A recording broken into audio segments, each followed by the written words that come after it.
Hello and welcome. My guest today is Andrij Dobriansky, Director of Communication at the Ukrainian Congress Committee of America. Andrij, thank you so much for joining us again. And thank you for having me again. So, Macron says Trump finally got that Putin lied to him about peace in Ukraine. Okay, and what now? Reminds everybody of the moment when Steve Witkoff, the special representative to Russia, as well as the Middle East and Iran, when he had what he thought negotiated a ceasefire with Israel and Hamas, only to declare 1 week later that Hamas lied to him and he was surprised at this. So this is very much in line with the Trump administration, declaring things that the rest of the world readily knows. We know that Putin is a liar. We know that he's a war criminal. And we know that he needs to be not only stopped, but he needs to be prosecuted for a fair and just peace. The problem with these kind of realizations and finding hope in them is the fact that President Trump vacillates a lot in terms of his personal demeanor, and his personal reaction is how he dictates a lot of his policy. So while he may be upset one day, as he was over a month ago when he declared on social media Vladimir stop, that quickly turned to further declarations of the possibility of working with Russia. And as we know, that up until this moment, we still have negotiations going on between Russia and the United States about some kind of potential trade deal. So no matter what President Trump declares, it is really the actions after the fact that we need to see happen. So are there going to be new sanctions? Are there going to be increased weapon systems sent to Ukraine? These are the actions that would show us that there is a change in policy, as opposed to just what we heard when President Trump was at the airport yesterday, as well as his social media declaration as well. Okay, Trump says Putin has gone totally crazy. At the same time, he blames Zelensky for causing problems. So who's really the problem for Trump here? And does that mean he'll finally get tougher on Putin? I believe reality is the problem for President Trump. The way the world exists, it does not act in the way that he wants it. This doesn't just apply to the international relations between the United States, Ukraine, and or Russia, but also his approach to international economics and the tariff war, and why aren't prices going in the way he wants. He's very upset at the Central Bank of the United States, the Federal Reserve, for not listening to him, even though it is a separate entity and declares its own actions by itself. So in this respect, yes, he as soon as he declares his being upset with President Putin, he also must include the fact that President Zelensky doesn't do everything that he wants either. Although we must point out to President Trump, and we activists here in the United States do point out to both the news sources as well as to elected officials that as almost as quickly as President Trump asks for something, Ukraine responds pretty quickly, as opposed to Russia. We must point out that it is President Zelensky who acceded to a full ceasefire, not President Putin. We must point out that even though the coalition of the willing was interested in putting on sanctions as of 2 Mondays ago, it was President Trump who demanded that President Zelensky meet with President Putin in Istanbul, which never ended up happening. But President Zelensky did travel to that country in the middle of a war. So this is something that even though President Trump expresses anger with, it is important that we underscore to his closer allies. And then that we need to hear from his allies specifically. For instance, we heard last night during the bombing that Pastor Burns, the evangelical pastor from South Carolina, who visited Ukraine earlier, who saw the difference, who only realized once he saw with his own eyes what was happening, and then came back and explained to President Trump what he thought was happening. He lashed out on social media that this isn't right. We should not be seeing what we're seeing in Ukraine.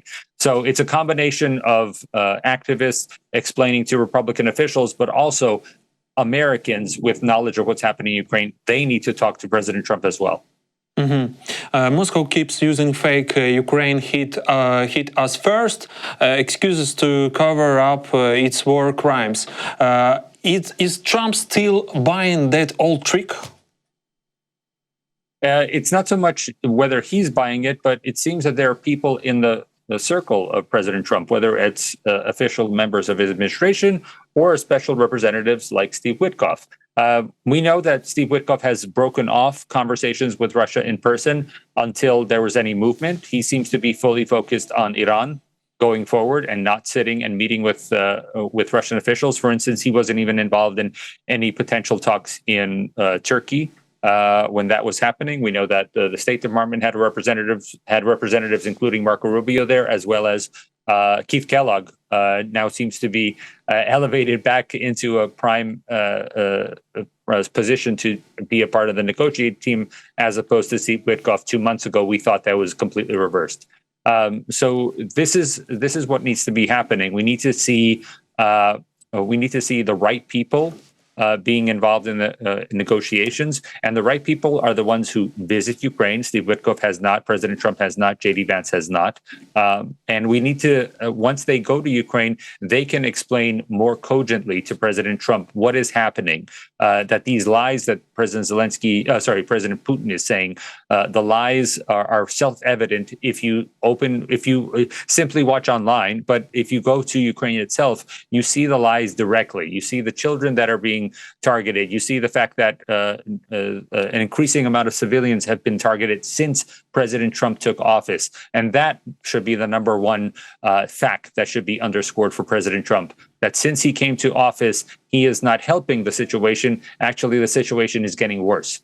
And building on that, Trump didn't like what Zelensky said about the US being silent, and now he's pointing fingers.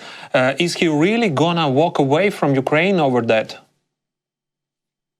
President Trump, I don't believe so, but this is part of a strategy. So the strategy needs to be much like sanctions. So I had a lot of conversations with American experts over the weekend, and also regular Americans, talking about sanctions and why sanctions don't work.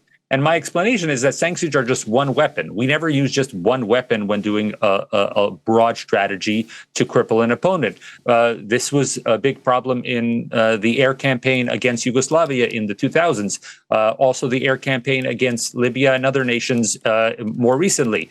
You cannot rely on one playing field, one battlefield, to completely overwhelm your opponent. And so we cannot rely simply on sanctions. We need to increase military support. We need to increase diplomatic support, as well as supporting Ukraine's case for an international tribunal on war crimes. All of these things work together to pressure the enemy. Similarly, we can't rely just on good-natured relations between our two countries. Sometimes, from time to time, President Zelensky needs to point out that the facts aren't being recognized by the United States. He did this when Bridget Brink, the former ambassador, did not mention Russia in a social media post when she was still ambassador in Kyiv. Similarly, this time, he needs to point out that these massive attacks that have happened for 3 days in a row, where civilians are specifically being targeted, we cannot let that go as a nation and not point out directly to the Americans, what are you talking about? When Marco Rubio was testifying all of last week that we're making progress, we're clearly not making progress if these attacks are ramping up. So it's good that President Zelensky uses that selectively. It's not every day that he calls out the United States, but in this case, it definitely helps. And again, it's just one part of the entire scale of a attention campaign that needs to be constantly brought up in the West, constantly bringing up Ukraine, because the United States specifically will easily not talk about Ukraine for weeks at a time unless there is something coming out of Ukraine forcing the attention. So I want to talk about weapon, because while the US is pulling back from talks and dragging its feet on more aid, Russia's making moves. But now we're seeing a shift. Western countries are lifting limit on long-range weapons. So what's the deal with those German Tariffs missile? Are they finally coming or not? I think this is part of this multi-vector campaign I was talking about. It can't be just sanctions. It can't be just America supplying weapons. And we know that it's been Ukraine developing its own weapons technology, developing weapons within Ukraine, as well as Europe stepping up and really increasing the percentage of weapons it's supplying. But specifically, that last 20% of weapons is what we're talking about here. The more high-tech weapons, the more lethal weapons when you go further downrange. We know that Ukraine has developed its own rockets of intermediate range. We know that its drones specifically have been targeting Russia at a very great distance. But it doesn't suffice to just have Ukraine do this alone. And it is incumbent upon the West to deliver some of these weapons. Even if it's in a limited capacity, we need to start doing these weapons in a way that can pressure Russia. Because again, we can't rely on just one aspect to pressure Russia. We can't just rely on sanctions, nor could we rely just on long-range weapons. These have to work in concert. We have to have the Czech initiative about getting shells from Ukraine. We have to have countries throughout the world, like we saw last year at the Peace Summit, sign onto basic agreements going forward. Ukraine should never be in a position where there is just one savior like the United States or another factor that is going to help it. It needs to have a broad coalition that's supplying it and supporting it. And it also has to have a broad means of weapons to use against Russia. That includes physical weapons, but also weapons of intimidation, such as diplomatic sanctions, as well as the threat of a future tribunal of war crimes. Mm-hmm. If we put it simply, is Trump holding up a yellow flag or a red on right now? Is he ready to apply pressure and actually send weapons to Ukraine? This will be the most important month for Ukraine diplomacy that we've had since last year. Last year, we had the Peace Summit, we had the G7, we had NATO anniversary all around the same month. Much like this, we have President Trump. Well, first he'll have his parade in June. But once he finishes those domestic things, he will have a couple of weeks of international visits. There's the potential for President Zelensky to meet alongside the G7 meeting that's happening in the third week of June. We know then the following week there will be the international visit to Brussels, to The Hague, for the NATO summit as well. Up until that time, beginning 2 weeks ago when we saw the meeting in Antalya, we know that the foreign ministers, including Marco Rubio, and as well as ministers like Andrij Dobriansky, who was in attendance there, even though Ukraine is not a NATO member, all working together to try to figure out what is the best formula for the NATO allies to come together. And so there will be a lot of work happening outside the public eye up until we see what happens at the NATO summit. But we also see very publicly the G7 meeting, what happens there, what statements are made, and if Zelensky meets with Trump there, as well as then the NATO summit. This will be, again, as consequential as last year. We had that big series of meetings in June of last year, including the reconstruction summit. We had the peace summit. We had the G7 and the anniversary of NATO. All of these events came together for progress diplomatically. It's not enough just to have one summit, but when you have multiple summits in a row, you can start a conversation at one with different leaders and then eventually come to where you wanted to come at the next summit. So this will be very important for all of Ukraine's diplomatic corps, all of our allies' diplomatic corps, and I assume that all of our viewers will be looking closely over the next month. The Kremlin says they're still figuring out where and when to talk and drafting some mystery memorandum. So what are we talking here? Peace talks in a week or maybe sometime next year, if ever?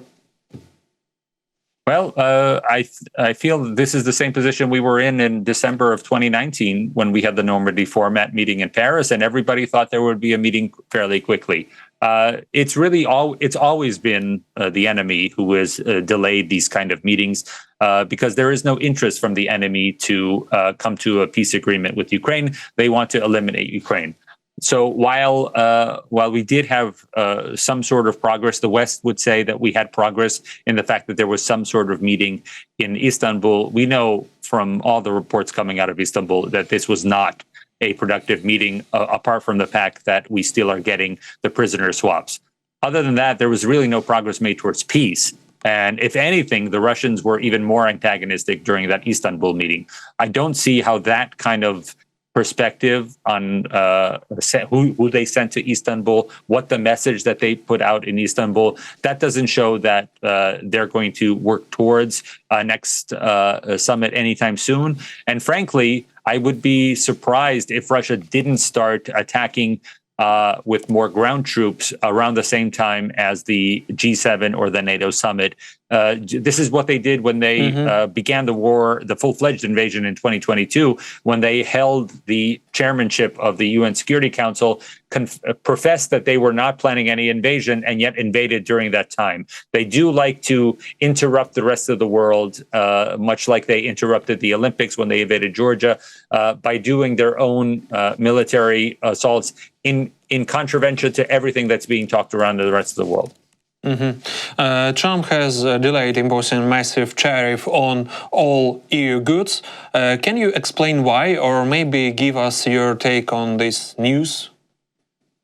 This is a position that President Trump, he's not an ideologue, but there are some things that he's very much in favor of. And for decades, going as far back as when he was speaking at different political rallies in the early 2010s, when President Obama was still president, as well as when he was exploring being president much earlier in his life. He has always talked about tariffs, specifically against Asian countries. When he first was talking, that was about Japan. Then he changed to China as well as both Koreas. Now he has targeted our allies. And this is something we saw during his first administration, that he realized when he became president the first time that it's much easier to target your allies and attack them. They're not expecting to be attacked economically. They're not expected to be dismissed or insulted by rhetoric. And this is something that President Trump has done time and again, whether it's Canada and Mexico, our closest physical neighbors, whether it's the UK, one of our oldest neighbors, as well as all of Europe. He is specifically targeting the members of his military alliance, NATO. He's specifically targeting the nations that buy the most American goods and assuming that he can apply tariffs to them. There is no sound economic reason for this other than the fact that he believes more than anything that he needs to show accomplishments to the United States. And the easiest way to do that is not against an enemy like China, not against an enemy like Russia. That will take a lot of effort and a lot of time. So the easiest thing to do is to show that you can declare unilaterally tariffs against the EU and declare a victory and show the American people that he is successful. New tough sanctions against Russia just got massive support in the US Senate from both Republicans and Democrats. So what's next? Will we finally see really hell-level sanctions on Russia? Or is Trump just going to say it's all Zelensky's fault again?